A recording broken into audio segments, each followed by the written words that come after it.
Mr. Vice President, before I turn to other things, there are a lot of proposals about refugees out there, about Syrian refugees. Donald Trump has said no Muslims whatsoever. A lot of people are on the scale in between.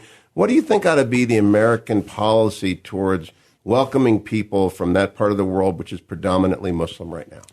Well, I think this whole notion that somehow we can just say no more Muslims, just ban a whole religion, goes against everything we stand for and believe in. I mean, religious freedom's been a very important part of our history and where it came from. A lot of people here, my ancestors got here because they were Puritans. There wasn't anybody here then when they came, but it's a mistaken notion. It's a serious problem. This refugee problem is.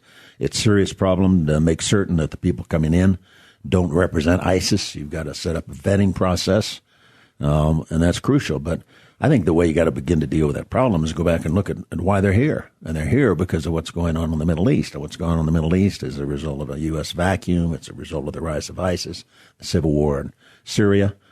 I've heard proposals that I think make sense that we ought to establish safety zones, if you will, in a poor part of northern part of Syria where you've got them secured. You've got sufficient forces, hopefully locals that would be there to protect the area, but that's where people who are fleeing the terrible tragedy that's going on inside the caliphate, a place where they could reside, but it also takes the pressure then off the refugee flow, the move to Europe of thousands of refugees and the move here to the United States. I think that makes a lot more sense than what's happening now.